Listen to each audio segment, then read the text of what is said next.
Hello, everyone. Welcome, everyone. Welcome. All right, do you want to start with the other song first, or shall I officially introduce you? Why don't you get started? Okay. So glad you all are here, and it's lovely to see you. If you'd like to undisguise yourselves and show more of yourselves, I would love to see everybody's faces as well. I'm Cantor Elizabeth Berkey. I'm so happy to be here with you this evening, representing Anshe Emet Synagogue, as in our lead up to Shabbat Shira this weekend. And if you notice, I've got our Torah behind us with the tree on it. I think we have a few Torah covers with trees, but in honor of Tu B'Shvat, which is tonight, and Josh also has a lovely nature and tree themed Aron behind him. I think he said it's from Adas Israel and in DC. That's the ark there. So happy Tu B'Shvat, everyone also, and feel free to enjoy some dates and figs and olives and maybe a little wine or grape juice while we're enjoying this evening. Just by way of formal introduction, I love the way you say this, Josh, in your official bio. You say you are a prayer, a gatherer, music creator, and lifelong meaning seeker. Nationally touring Jewish musician, song leader, composer, and teacher of Torah. And you've released 3 albums of Jewish music filled with melodies written intentionally to express the deep meaning of the words of our tradition. Your newest album, Chaverai Nevarech, was a live album released in November of 2018, along with a video series and teachings, and is available anywhere you can find your music, of course. Josh was ordained as a rabbi in May 2019 from Ziegler School of Rabbinic Studies, and he is on the faculty of the Song Leader Boot Camp and leads the Ramah Shabbaton and the Ramah Chavurah. You've spent 19 summers at Camp Ramah, Wisconsin. Were you able to do some virtual work with the campers last summer? A little bit. Yeah. Great. So many summers at Camp Ramah, Wisconsin, and the last 6 summers teaching and performing at Ramah camps, of course, across the country. Originally from Deerfield, Illinois, he's lived in New York, LA, Israel, and Chicago, and now calls Columbus, Ohio home. So welcome to Josh. And just to get us started, I know you have some music in mind, but just an opening question for you is kind of what led you on this path? You know, when was that moment in your personal journey when you said, music and words, music and text, I really want to focus that's where my life's passion is. Yeah. Well, first of all, thanks so much for having me. Thanks everyone for joining. It's so wonderful to be here with all of you and get to come back to Chicago, which is very close to my own heart, and to Anshe Emet, which is also very close to my own heart. We were members there for a whole bunch of years before we came over here to Columbus. And again, as Cantor Berkey said, if you want to stay on with your camera off or your camera on, we'd love to be engaged in any way that we can. We'd love to see you, but if not, that's also totally fine. And I've been creating music for a whole bunch of years now. And I first sort of started on this path when I was in college at the Jewish Theological Seminary and Columbia University, the joint program. They send out job opportunities for different synagogues in the area, and there was a synagogue looking for a Hebrew school music teacher. And I said, I went to Jewish summer camp, I went to Camp Ramah, and I like Israeli music, and I could probably do that. So I started playing music, and I really loved getting to engage with the kids in tefillah. But I didn't know, so I knew a lot of Israeli folk songs, I knew a lot of holiday melodies, and I knew the music of Debbie Friedman and Craig Taubman and Rick Recht, and that was sort of my repertoire. But I wanted to create more. I wanted there to be more Jewish music. I didn't know so much more that was out there. It's like 15 years ago, and so I started writing Jewish music. And what was really exciting for me, I went to Jewish day school my whole life, and I continued it. So I studied Talmud at JTS, and then I went across the country to California to study at Ziegler Rabbinical School. And I love the Hebrew language, and I love text in general. I think there's so much power in the intentionality behind the Hebrew language, how different words are connected to each other in so many different ways, and there's so many different ways to interpret and understand them, and especially the words of the Siddur, which are the same words every time we look at them, but often when I would come back to them, having gone over them years after years after years, I'd come to these different words again, and I would suddenly be inspired in a totally different way. I would notice something different that I hadn't noticed before. The words had always been there, and I just hadn't noticed this one thing about them or one way that they were phrased. And so it became sort of my mission to craft melodies that would help to better express what the words are already trying to say. How can we get at the emotions of these words? Because sometimes, we sing these melodies and we love these melodies, and there's ones that we grew up with when we were children, and they don't always necessarily fit with the emotion of the words, but they're just fun to sing, which is also really nice. But I think it's especially powerful to be able to understand the words that we're saying and use that understanding to open up our hearts and open up our souls more with the music. So that's sort of been what I've been doing. I travel around the country now for 5 or 6 years, helping communities build intentional praying spaces and understand what's happening in that space, prepare ourselves for entering that space of prayer by figuring out what the words are trying to open up our hearts with. But the words in the Siddur are it's a guidebook. They're not the only words. They're supposed to open up the words in our own hearts. And it's hard for them to do that if we don't really think about what it is that they're trying to say. So that's sort of been my direction and my mission over the last many years of crafting these melodies, is how can we open them up and open the words up even more to be more understood by a greater majority of our people.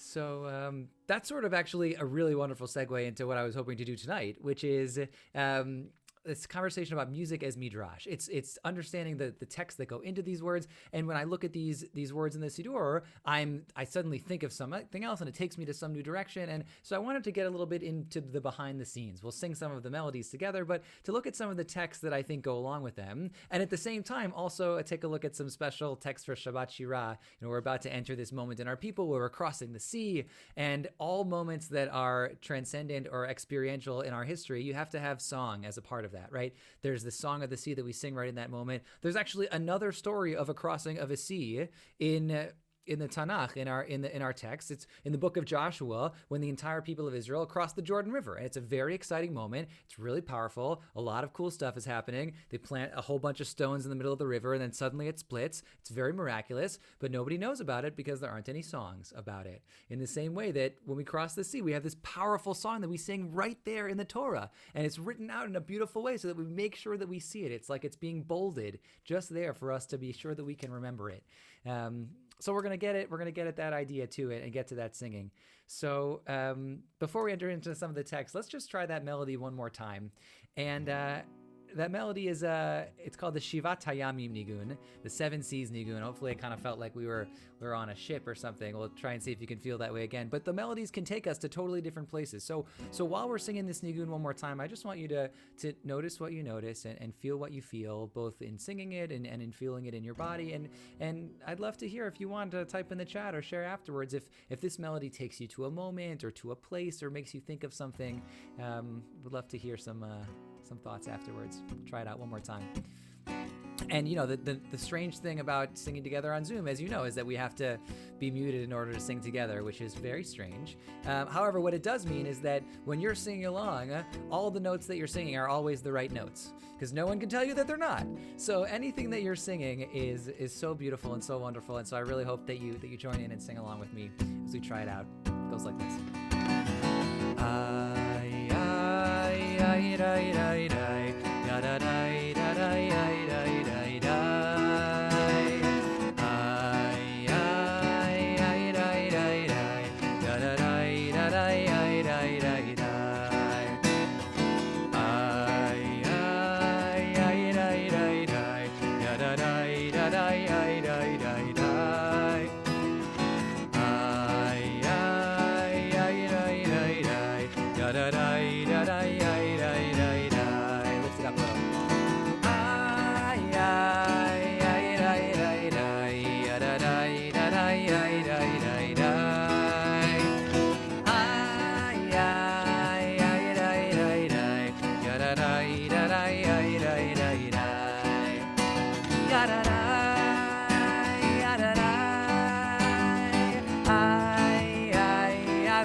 So what are we feeling? What sort of energy does that melody evoke? Is it taking anyone anywhere? Are we remembering or being placed in any particular moments? It's bringing up anything for anyone?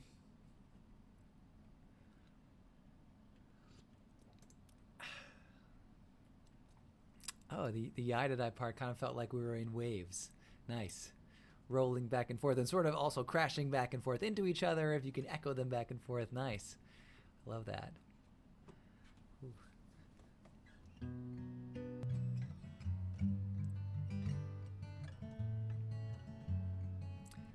Joyous. It reminded you of a Shavuot on the kibbutz. Ooh. Shavuot on the kibbutz. That sounds amazing. Is there any particular kibbutz? Hulda kibbutz, beautiful. Okay, yeah. What was going on Shavuot on the kibbutz that made it sort of? If you want, you can unmute too. You don't have to just type, whichever feels better for you. Okay, let's separate. Full, you bring in the bikurim. Everybody brings their baskets and all the little children and the calves and the youngest sheep, and everybody comes and there's folk dancing. It's joyous and harmonious. Lovely. Okay, so it feels like there's like this energy of all these like animals and cattle and people and this whole community gathered together. Yeah, I feel that. Beautiful. Wonderful. Well, I shared a little bit about where I'm from and what I'm bringing into this space and sort of the endeavor that I'm going on. I'd love if I'm just gonna if you want to just share in the chat. What are you bringing in with you? What are you bringing in with you today? Is there anything that you're feeling or bringing in this evening that you want to just name and put out there for us? The week before Shabbat Shirah, the night of Tu B'Shvat, the beginning of 2021. I don't know if anybody has any feelings or thoughts, hopes, dreams, wishes, while we're beginning just to have them in our space. If you want, you can chat them at any point. You can just think about them in your heart too, as we continue on this journey through the music together. So I'm going to put the link to our source sheet in the chat also, but I'm also going to share my screen, so you can choose whichever way is better for you to follow along with us. That's our sheet right there. And here we go. So there we go. Can everybody see that okay? So as I mentioned to you, I really love the intricacies and intentionality within the Hebrew language. And to me, that the first way that's apparent is gematria, which is Hebrew numerology, the idea that every Hebrew letter has a numerical equivalent, and by connecting the different numerical equivalents to different words, you can connect words to each other in these really deep ways. And one of my favorite examples of that is the fact that the word shirah in gematria is 515, which is the same as the word tefillah. The idea being, I think, that whenever we pray, of course, there's song in that moment. We have to have song in order for that to feel intentional and prayerful and powerful. But at the same time, whenever we're singing, no matter where we are, whenever there's a moment of singing, whether that includes the words of tefillah or not, there's some kind of prayerful act in that moment. There's something that we're doing that is setting an intention for ourselves, laying the groundwork for us to focus and allow ourselves to continue in the endeavor of living our lives in the world. And that happens, I think, whenever we get the chance to sing together. But for now, I just wanted to take us back into some of the melodies and some of the texts that I've been writing melodies for, and just think a little bit about the Torah that's behind them. So we're going to go all the way back to the very beginning, to Parashat Breshit. I know we're already in the story of Exodus, but I just wanted to go all the way back to the beginning since that's a very nice place to start. And we're going to start just with those first three words of the Torah, Breshit bara Elohim, right? In the beginning, God began to create. And there's this really powerful idea that we learned from Rav Simcha Banim of Peshischa. He's the rabbi who, you might know him from his teaching about how we're supposed to have two pieces of paper in our pockets at all times. One that says the whole world was created for me. One that says I am but dust and ashes, right? This idea of balance. And at the same time that he was teaching that, he started teaching this. He said, it follows that even now, after the world was created, it's still, as far as we are concerned, in the beginning. Right? This particular creation is not like a typical creation that's made by the hands of an artist, where after it's made, it no longer requires a maker. Rather, every single day and at every hour, the world is in need of renewing. And should energy and a higher power cease to be put into it, God forbid, the world would return to chaos and disarray. I love this idea, the imagery here of it's not like a potter who makes a bowl of pottery on their pottery wheel and then puts it in the urn and then sells it and it goes to somebody else and they never see that piece of art again. Right? This piece of art, the world, is always on the pottery wheel. Right? It has to keep spinning around. It has to have continuous motion, and it has to have somebody continuing to mold it, or else it's going to return to chaos. It's going to fall apart. And I think the idea is that now that the world has been formed originally, it's up to the people that are on it. It's up to us to be able to engage in that creativity, to engage in that creative process, to become partners with God in the act of creation. And again, when we look at the world, when we look at the words of our Siddur, but especially when you look at the world, there's new things to notice every single day, right? There's new things on your walk. There's new things on your journey around even if it's the same space that you're in all the time, you yourself are not the same person that you were yesterday, because you have all of yesterday's internal memories and experiences inside of you. You can't live today the same way that you lived yesterday. There's just more to you. You can, even if you made the same decisions, you're making them with different information, newer information, more information than you did last time. And I don't know if anybody has this experience, but if anybody has like a piece of art in their home, I see a couple of beautiful pieces of art already that every time you pass by it, right? Sometimes you pass by it and you don't even notice, you don't even think about it. But then there are times when you pass by it and you look at it and you notice something that you'd never seen about that piece of art before, something that's been meaningful for you or something that's been in your home for years and years and years, and suddenly you see it in an entirely new way. Has anybody had an experience like that? Yeah. Will you share that with us? I don't know if you raised your hand. I don't know if you want to share. Yeah, no, that's fine. Actually, I have a very close, I had a very close friend. I'm going to take you on a little, just to kind of show you. All right, we're getting a tour. No, show the piece of what I'm talking about. It's this piece. Oh. And interesting enough, it looks like a mosaic, but it's paint. And it was put together by a gentleman called Richard Famery, or Avi Famery. I met him at a kibbutz in 1980. He passed away from ALS a few years back, so he's no longer with us. And every time I look at the piece, it reminds me of different things, because there is wedding ring, is a Jewish man, a wedding ring, there is a burning bush, there is a corpse for different things, there is the temple, there is the arches of the synagogue in Jerusalem, and he and I met in a kibbutz in Israel.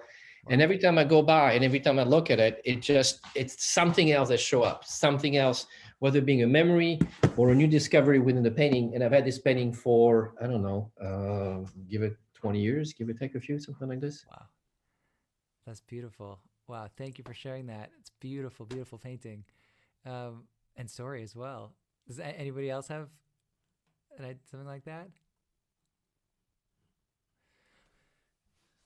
Great. Well, I have a lot of, hello. Yeah, Joy. Yeah, I have a lot of art in my home, and I find if I look at it and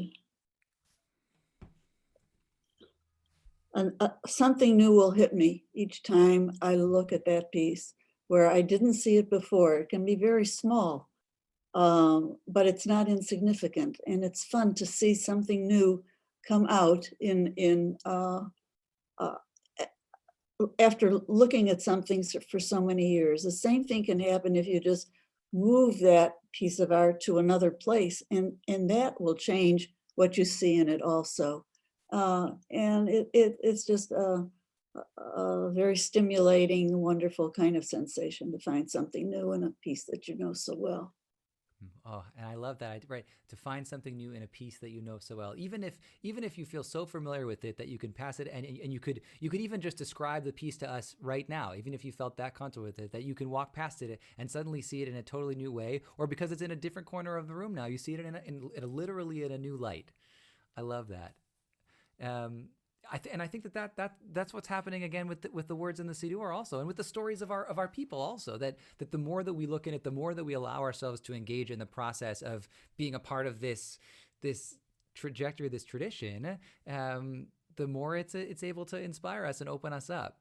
And so I wanted to take a look at a text from this week's Torah portion where we're crossing the Red Sea, and it gets along with this idea about creation, and it's the moment of the splitting of the Red Sea, right? The Torah says, "And the Holy One drove back the sea with a strong east wind, Vayolech Adonai et hayam beruach kadim aza," and the Kedushat Levi, Rabbi Yitzchak Berdichev, says that this is a strange thing that had happened because the created world runs through established rules of nature, right? The rules of nature don't change. So how is it possible that this happened? A miracle is only possible by way of returning to that original state of creation. For a miracle is nothing other than a new creation, through which are revealed new and ancient divine strengths from the one who renews and creates. Which I just found this text a couple days ago in preparing for this session. I think that's one of my new favorite names for God. God Hamechadesh Uvoreh, the God who renews and creates daily, right? what does that mean for this world to be renewed and created every single day? So anytime a miracle occurs, we're brought back again to this renewal of creation, to that very moment when something emerged from nothing. This is hinted at from the word ruach kadim, right? It's an eastern wind, but also ruach mikadima, a wind, a spirit from days gone by, is what the word kadima means, right? It could also mean east, but it also means from before. A before time wind, a before time spirit, right?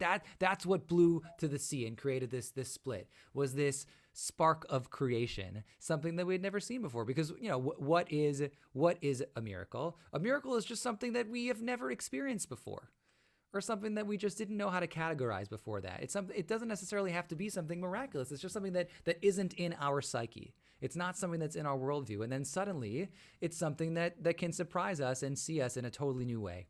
And so the words that I wanted to share for this next melody are words that are in our Siddur. They come right after the Baruch Hu. In our morning services, both on weekdays and on Shabbat. The words, this whole section of our tefillah is all about creation. It's the idea that before we can pray for things, ask for things, we have to acknowledge the miraculousness of our own existence. Here we are. These words, HaMeir la'aretz v'ladarim aleha barachamim. God who illuminates the world and all of its creations with mercy. Uvtuvo mechadesh bechol yom tamid ma'aseh breshit. And in God's goodness, every single day, God renews the act of creation. And these words, they're the words right after the Yotze or Bracha. They're right at the top of the paragraph. They're the first words. And I had missed them for most of my life. Because, when you go to shul on a weekend, on Shabbat, and you say the Baruch Hu, and everybody sits down, and they go, and they have the murmurai that happens in the sanctuary. And suddenly these words get sort of spun in with all the rest of the words in the Siddur. But one day I looked at these words and I said, oh, wow, the illuminator, God who illuminates the world. And what does it mean for the whole world to be created anew every single day? And then in thinking about it, right, Hebrew is a gendered language. So most of the time we talk about God using masculine pronouns. But in thinking about a God who rebirths the world every single day, who gives birth to the world, we thought, what would it be like? What would it feel like? What would it sound like? What would it taste like to pray and to think about God using feminine suffixes also? She who illuminates the world, who lights up the world and all of its inhabitants with mercy.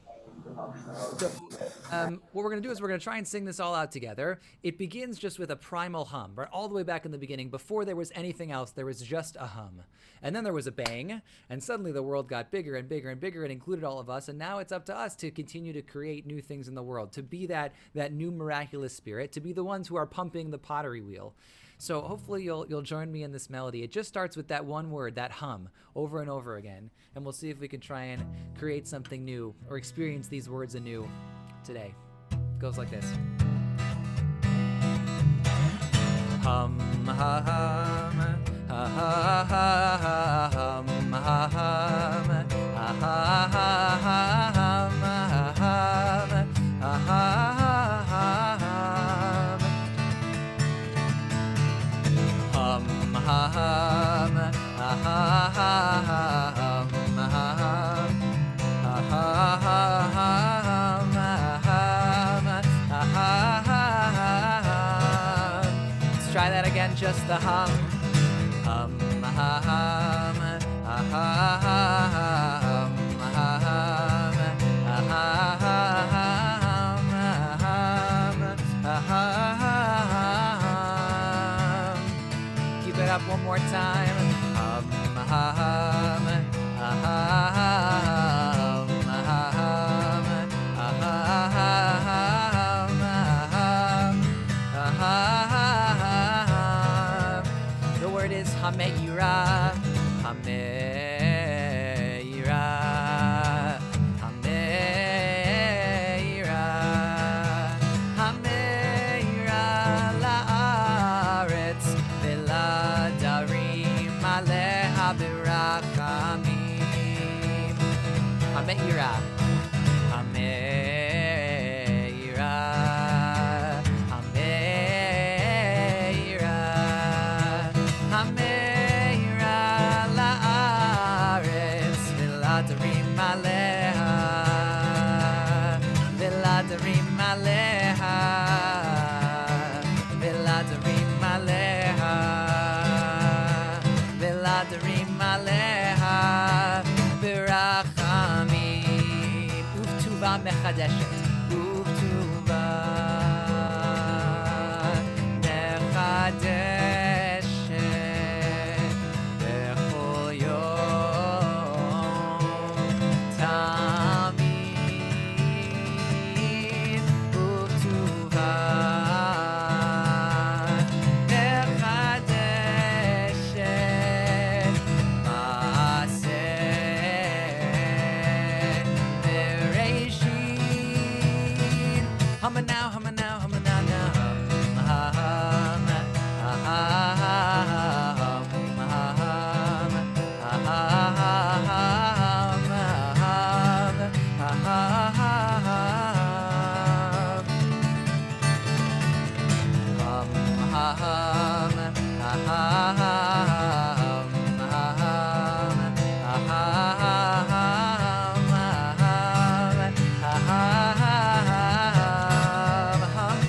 one last time.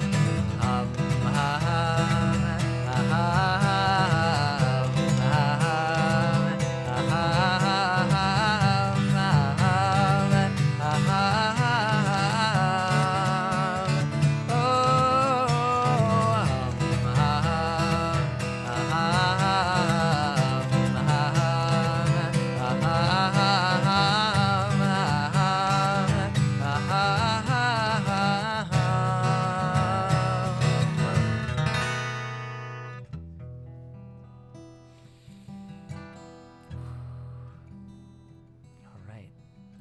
Cantor, I felt like I could really hear the shaker coming in there, the energy and the rhythm, right? That, Yeah. that primal act of creation. You have to have a shaky egg nearby at all times. You never know when you're going to need it. So true.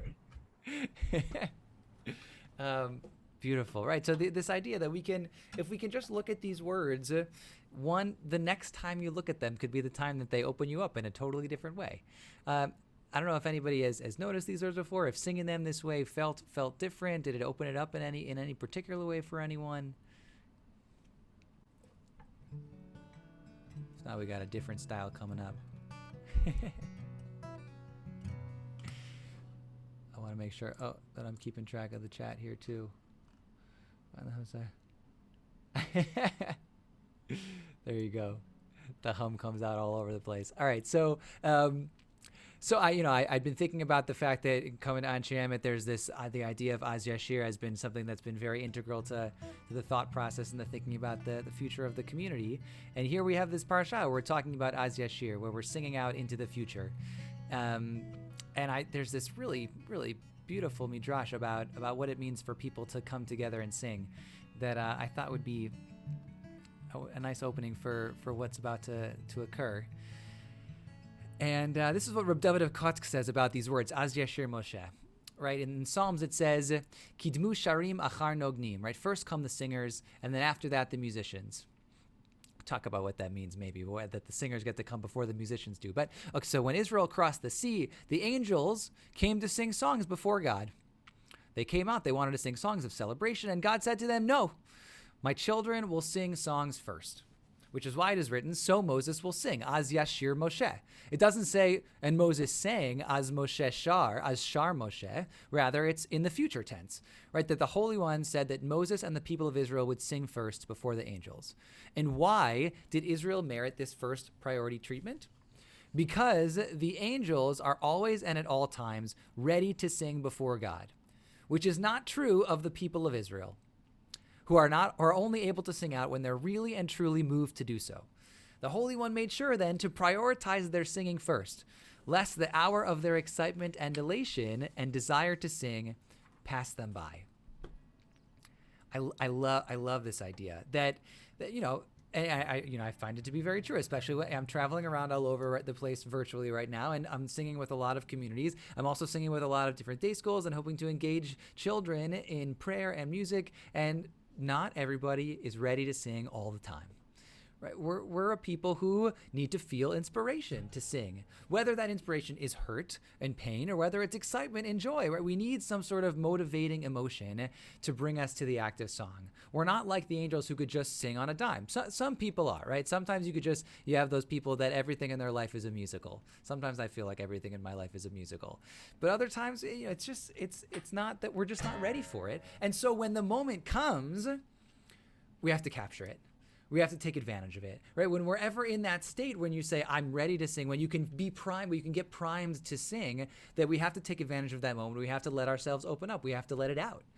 And a lot of the work of the chazan, the work of the shaliach tzibor, the work of the person who's leading people in prayer is to prime people for that moment, to prepare people for the moment when they can open up and sing, when they're feeling that, how does it come in the text? When they're feeling that excitement and elation and desire to sing, right? Rak b'sha'asha mit orer b'kirbam haratzon ve'aregesh. It's only in the time when the ratzon, the wanting, the desire is awakened within them, is how the Hebrew puts it. Beautiful in the Hebrew. It's nice in the English too, but beautiful in the Hebrew. It just awakens within their soul that feeling that you just got to open up and sing. And so I wanted to share this melody with you, which is for a text that also comes from the Siddur. It comes right before Micha Mocha.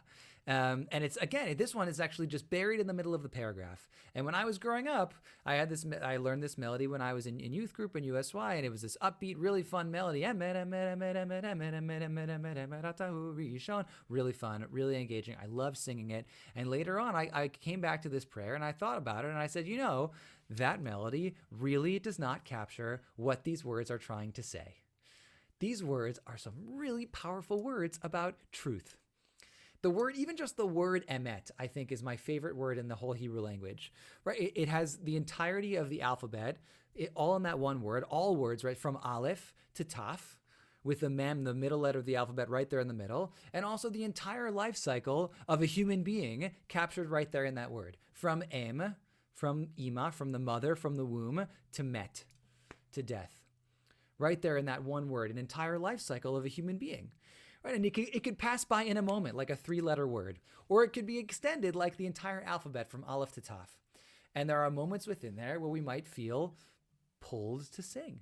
And otherwise, those moments might just pass us by. There are moments when our desires to be present, to bring ourselves forward, to pull our voice, emet atahu rishon, that it comes out, that it's in the forefront. And there are other moments, emet atahu acharon, that we'd rather just come back into ourselves. We'd rather be quiet. We'd rather sit in the corner. We'd rather be alone. We'd rather be acharon, last. And this, originally this text is coming right in the Micha Mocha section of redemption, talking about God as this ultimate truth. But no one was before, no one will come after. Without you, there is nothing. But also, it's about you. Emet atahu rishon. In truth, you are first. There are times when you have to take care of your own needs, times when you have to sing out for yourself, when you have to use your own voice to take care of yourself. And also, more often than not, emet atahu acharon. Truth, you are last. In truth, you are last. You have to find a time to hold yourself back, to allow other people's voices to come to the forefront, to help people whose voices can't make it out on their own get their voices heard. And all of this is encompassed just in this one word, truth, and just in this idea. And so this melody that we're going to sing, it hovers on the word truth for a little bit, and then it just elevates. It pulls itself up into the Rishon and into the Acharon. And so while we're singing it, we're going to sing it together a whole bunch of times. And I hope that you find a moment where you feel like your voice is Rishon. When you're singing out as loud as you can, when you can really hear your voice above my voice, above everything else that's happening, above all the rest of the noise. And then I also hope that there's a couple moments within the song where you allow yourself to pull back, whether that's just to listen or whether that's to sing along quietly, to feel the acharon-ness in your own voice, the lastness, to feel that there is something else going on outside of just yourself. And see if we can hold on to both of those ideas at the same time. It goes like this.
Ein lanu goel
there's a few different options when a melody is complete. That we could, we've created an energy, even if we're not in the same space. You can feel, you can sense when we're able to look at each other and see in each other's screens that there's something happening in that moment. We could allow that moment to sort of just go, which is also nice to just let it go. Or we can take a moment and breathe it back in and feel what that energy that's been outward, what it feels like to breathe it inwardly back into ourselves.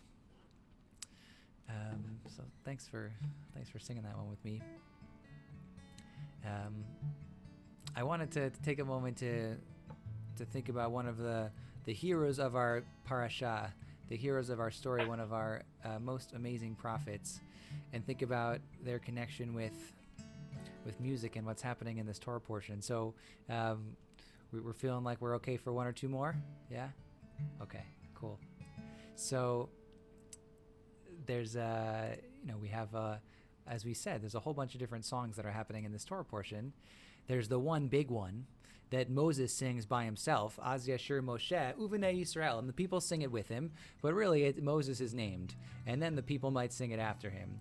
But after that song, there comes another song. We find out that Miriam sings the same words again. She sings the same words of the song. She sort of summarizes it so that she can get to the essence of it, and everybody's singing along with her, right? Miriam is the one who's really leading the people in this moment, in this energetic, cathartic experience, because they've just been through this powerful, powerful moment, and they don't know what to do. The only thing that they could do is they could break out into song.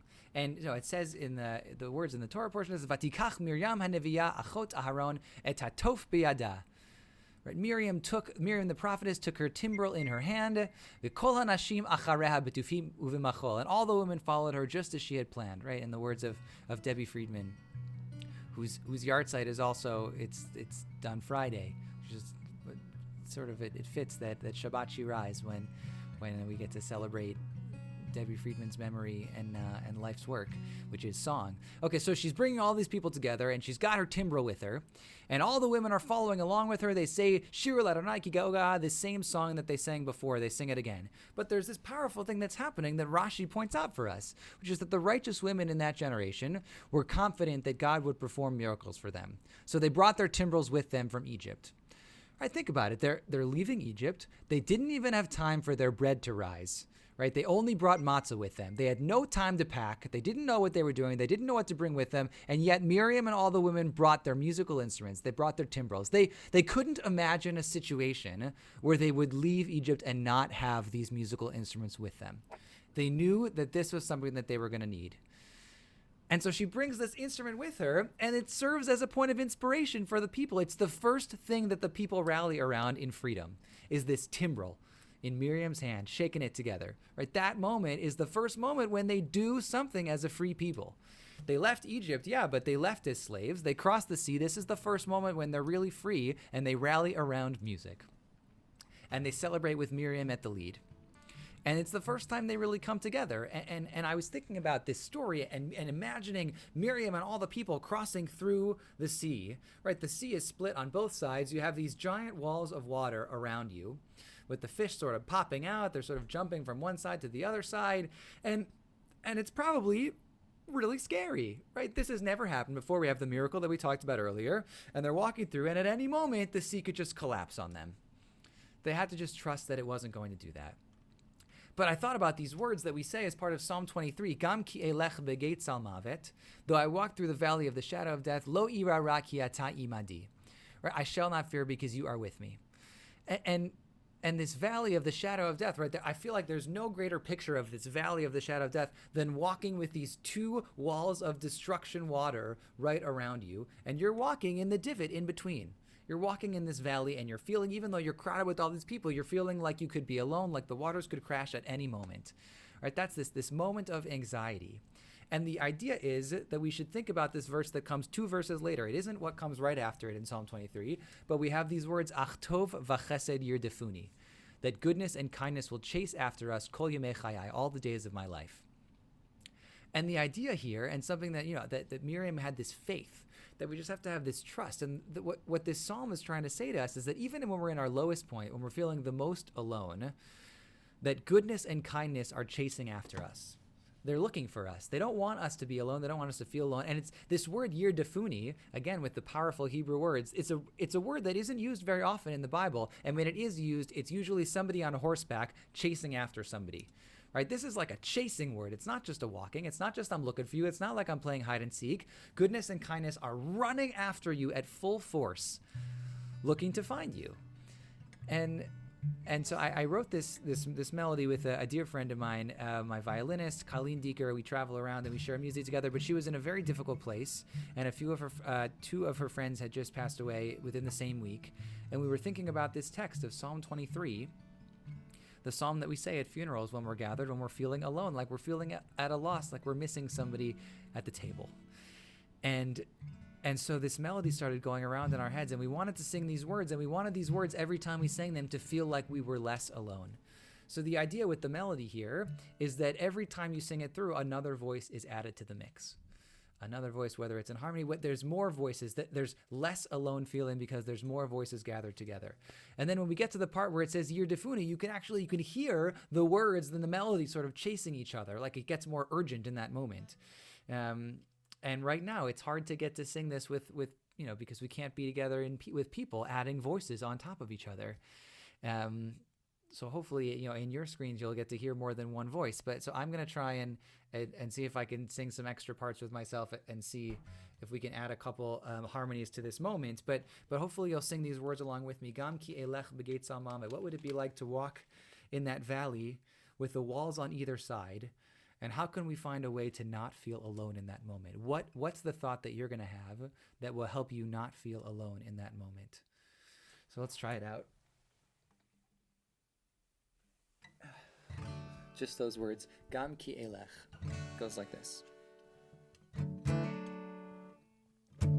Gam ki elech בגץ על מוות לא יירא רע, כי אתה עמדי גם כי אלך בגץ על מוות לא יירא רע, כי אתה עמדי גם כי אלך בגץ על מוות לא יירא רע, כי אתה עמדי גם כי אלך בגץ על מוות לא יירא רע, כי אתה עמדי, כי אתה עמדי, כי אתה עמדי, כי אתה עמדי.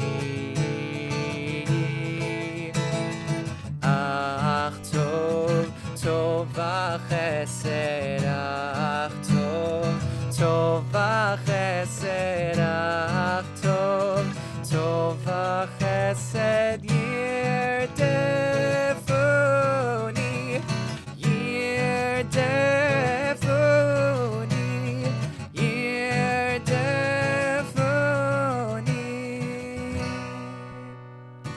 כל ימי חיי, כל ימי חיי, כל ימי חיי, כל ימי חיי, גם כי אלך, גם כי אלך בגץ על מוות לא יירא רע, כי אתה עמדי, גם כי אלך בגץ על מוות לא יירא רע, כי אתה עמדי, גם כי אלך בגץ על מוות לא יירא רע, כי אתה עמדי, גם כי אלך בגץ על מוות לא יירא רע, כי אתה עמדי, כי אתה עמדי, כי אתה עמדי, כי אתה עמדי. אך טוב, טוב וחסד, אך טוב, טוב וחסד, אך טוב, טוב וחסד ירדפוני, ירדפוני, ירדפוני.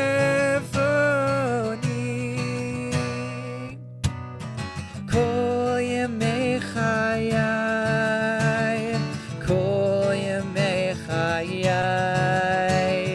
כל ימי חיי, כל ימי חיי, כל ימי חיי, כל ימי חיי,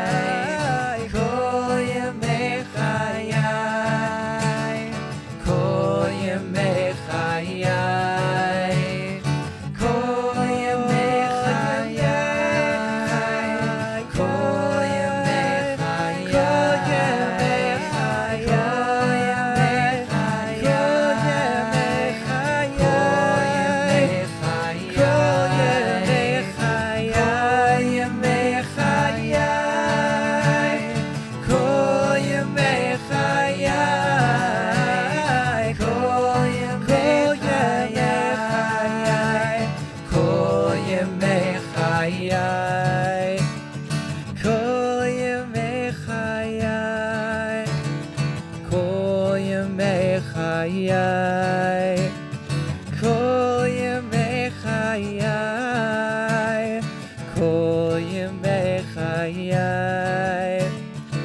חיי, כל ימי חיי, כל ימי חיי, כל ימי חיי, כל בחיי.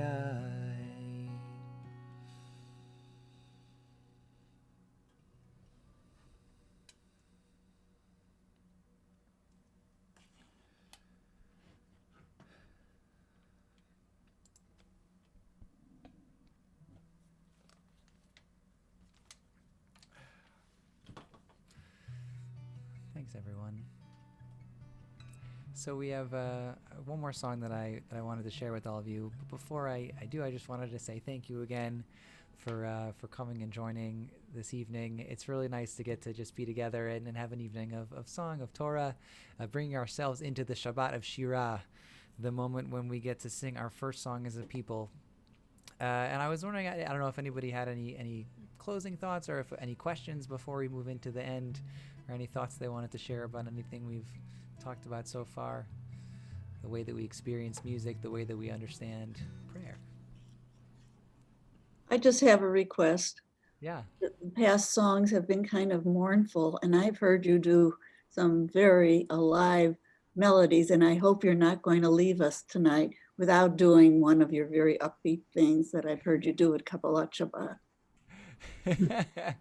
Okay, we'll put in one of those before we close. The closer it's not mournful, but it's slow but uplifting. But so we'll put in a piece of energy before we do that. I like that idea. Thanks, Joy. True to your namesake. Thank you. Thank you. I'm missing this. Yeah. I agree, Rena. They really need that harmony. You have a very shy group, so allow me to share one quick thing. There was two absolutely extraordinary moment of epiphany in holiness or in religious awakening for me. One was at my bar mitzvah, which is many years ago, especially coming from a Jewish parents, but no Jewish education in the household. And the other one, it was when I was studying a few years ago over the summer at the Hartman Institute, and we went to Shir Hadash for Erev Shabbat. And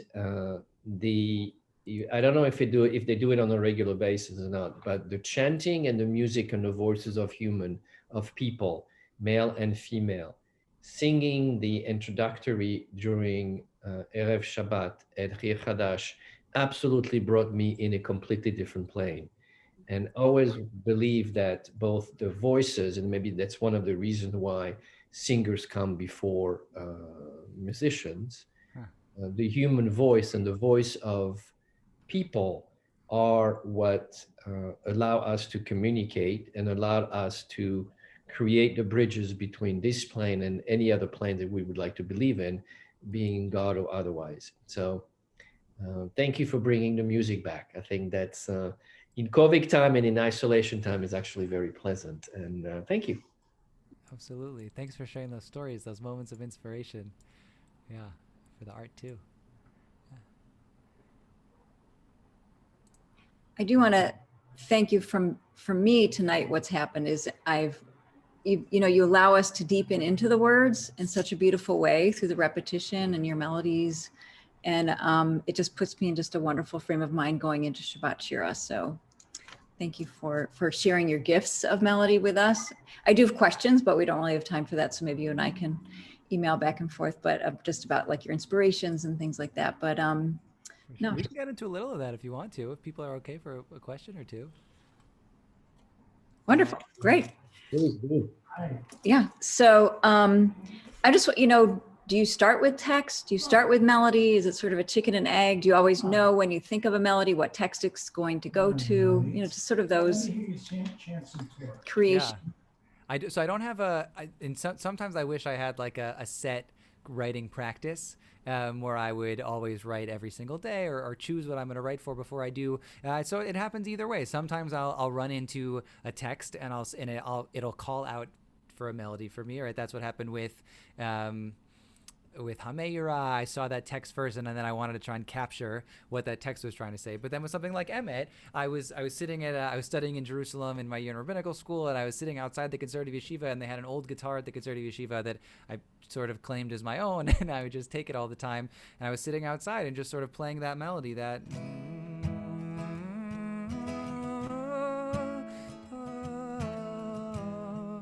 And trying to think about what was it trying to tell me, what was coming off of that experience, and sometimes I would just sort of flip through and think about things that needed a melody, and that text sort of drew my eye. So sometimes I think about what's the emotion that this melody that I've crafted has come up with, or I take a look at the text. But I'm always trying to understand what's the emotion behind either the words or the melody, and how can we marry the two together. Yeah. Thank you. Thanks. Yeah. Thanks for the question. Yeah, sure. And what about, like, who are you listening to now? Like, who are you drawing inspiration from yourself? I have a whole bunch of different inspirations lately. I've actually been listening to, in addition to like some of the amazing Jewish music that I've been listening to, there's a couple of really amazing Christian music artists who sometimes are not singing about Jesus, but are singing about love and hope and faith and trust.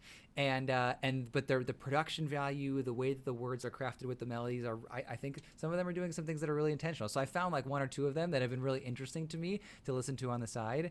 And then the Israeli musician that I've been really most inspired by lately is a musician named Yishai Ribo, who's one of my, I heard him maybe 5 or 6 years ago. I happened to be in the Old City, and he was doing a free concert in the Old City, and it was just like hundreds and hundreds of people just sitting and dancing. And I went to see him like 6 more times when I was in Israel. And he does something that I love, which is that he's such a Yodea Sefer. He's so knowledgeable of all of our texts, that his melodies, his songs are just littered with textual references, just like quotes from all these different places in our liturgical canon, that the songs are nice on their own, but if you know, then you just have this deeper level, this like elevation of what the songs are all about. So I'm working on a new CD right now. We were supposed to record it last March all together live in one space. That's where we recorded our last album, was a live album, so we could capture this energy that we're talking about.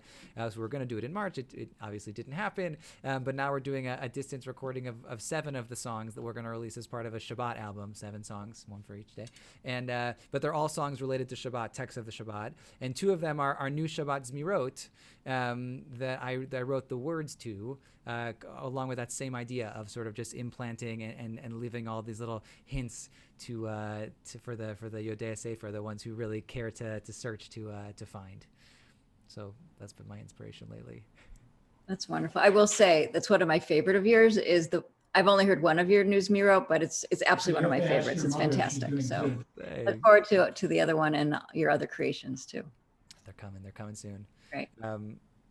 Well, speaking of Zmirot, maybe we'll pull out this short Zemer first before we close with our last piece. And this one's for Joy. I'll see if I can put the words up here. It's a melody for Yaribon, which is one of my favorite Shabbat Zmirot. Shabbat Zmirot they're just traditional songs, but we sing them around the table. And there's something special about singing a Shabbat Zemer, like on Shabbat around the table.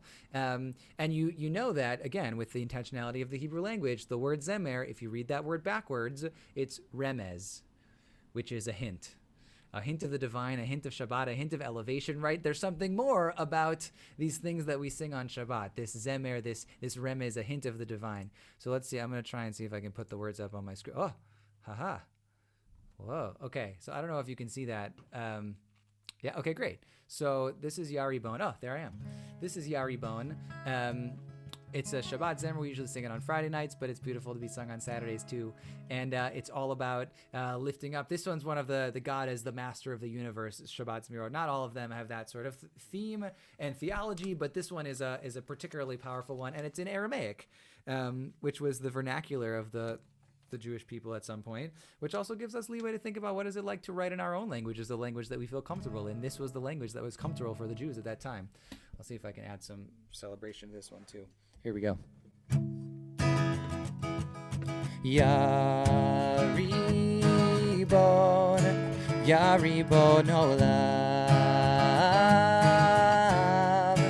ve'al maya Antu Malka Melech Malachaya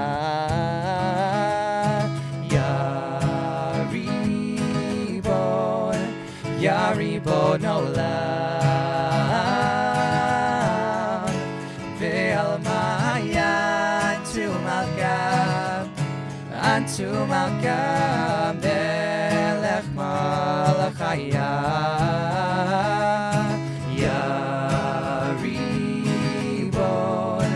Yaribon Olam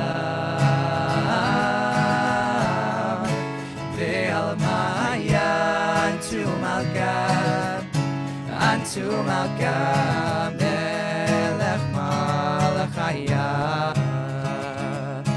Yaribon Olam Ve'almaya Antu Malka Melech Malachaya Ovad Gevurtech V'timhaya Shefar Kadamach Le'achavaya Yaribon Olam Ve'almaya Antu Malka Melech Malchaya Ovad Gevurtech V'timhaya Shefar Kadamach Le'achavaya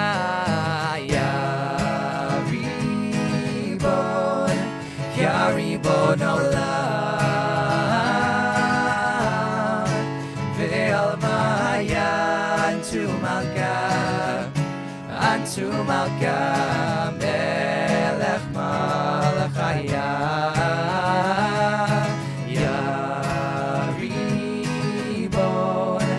Yaribon Olam Ve'almaya Antu Malka Melech Malachaya Ulemikdeshech tuvu lekodesh kudshin Atar divei echedun ruchin v'nafshin V'zamrun lach shirin v'rachashin V'Yerushalem karta deshufraya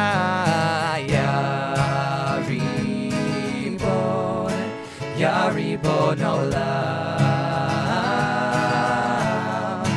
Ve'almaya Antu Malka Melech Malachaya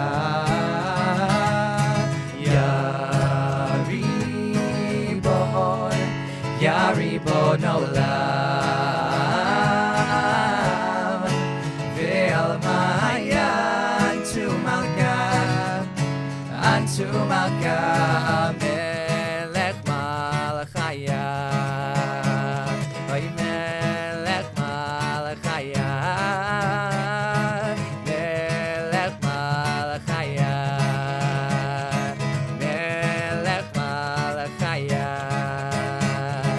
Melech Malachaya.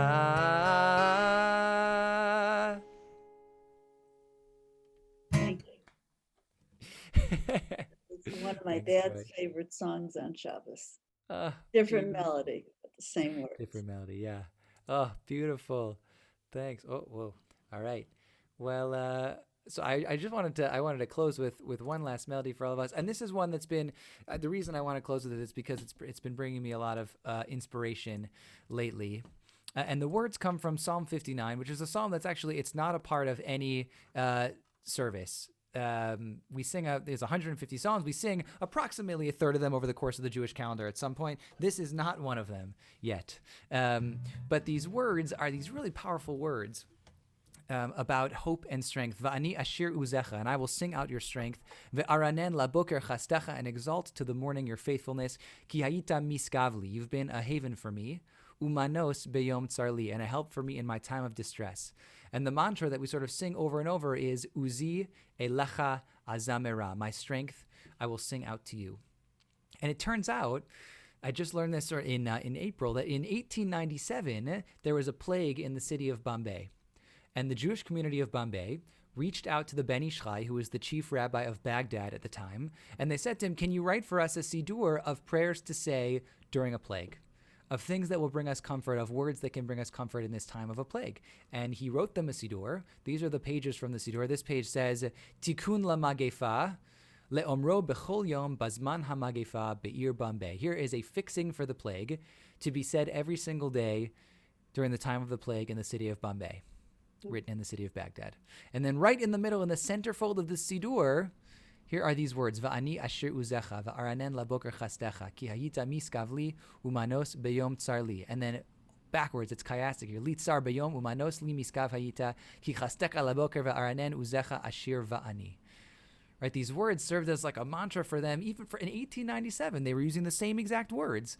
These words were bringing us comfort. The words of our tradition in times of sickness, in times of sorrow, in times of suffering. These words are words that gave us strength. And the powerful thing about these particular words is that in the very beginning we sing Va'ani asher uzecha. I will sing your strength. I will sing God's strength. I will sing somebody else's strength. The strength is not ours. But by the end, the last three words that we repeat over and over again, we sing Uzi, my strength. Uzi elecha azamera, my strength I will sing out to you. Intentional.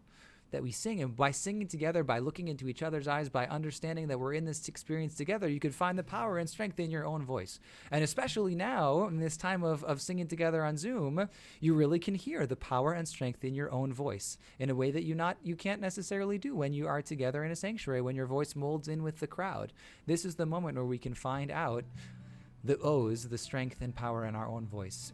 So I'm going to sing out the first part, and I'm hoping that we can just sort of lift up with Uzi Elecha Azamara. Let those words take us out, lead us into a year filled with hope, a year filled with strength, a year filled with safe haven. It goes like this.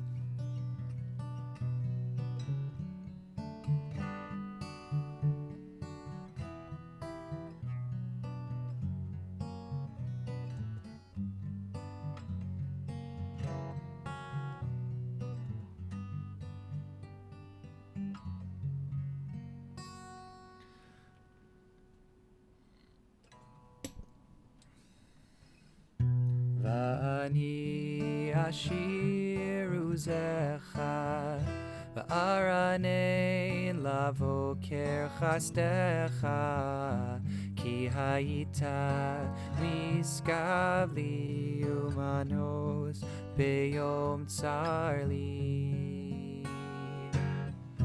Va'ani ashiru zecha Va'aranei lavoker chastecha ki hayita miskavli umanos beyom tsarli.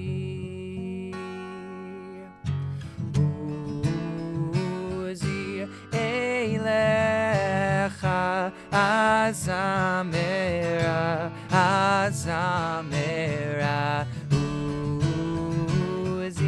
Eilecha azamera azamera. Uzi eilecha azamera azamera.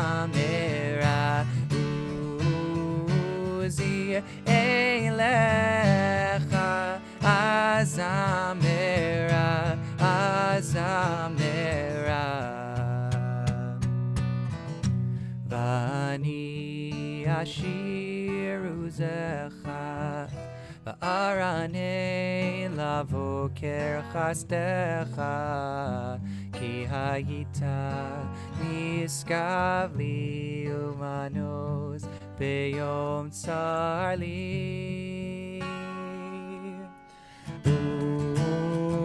Uzi eilecha azamera azamera. Uzi eilecha azamera azamera. Uzi eilecha azamera azamera. Uzi eilecha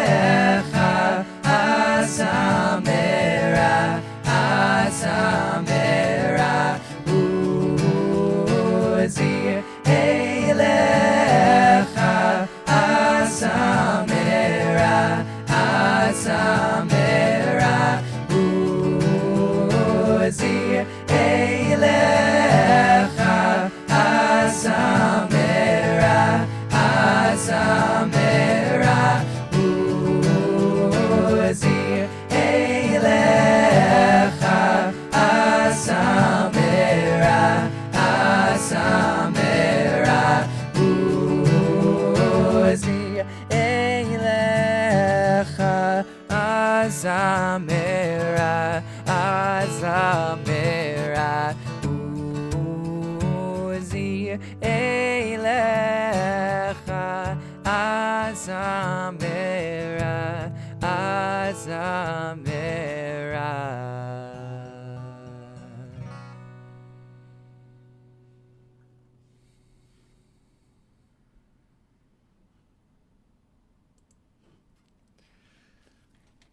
Thanks so much, everyone. It's been wonderful to get to sing and celebrate with you. Hope this brings you into a wonderful Tu B'Shvat Sameach, Chag HaIlanot Sameach, and a beautiful and restful Shabbat to allow us to energize it and come back and do the work we're doing in the world. Thank you. Amen. Thank you so much. Say it again. It's beautiful. Thank you so much. Love the looping too. Thank you. Thanks.